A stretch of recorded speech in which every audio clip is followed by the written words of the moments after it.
Pangan lokal adalah makanan yang dikonsumsi oleh masyarakat setempat sesuai potensi dan kearifan lokal. Pemenuhan gizi keluarga tentu saja tidak terlepas dari ketersediaan beraneka ragam makanan yang diolah secara tepat dari bahan baku pangan lokal yang tersedia di masing-masing daerah. Kalau kita melihat sekarang, yang perlu penekanan kepada masyarakat itu merubah pola konsumsi.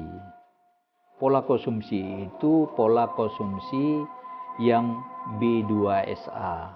Itu yang harapan kami kepada masyarakat mempedomani konsumsi itu sesuai dengan B2SA.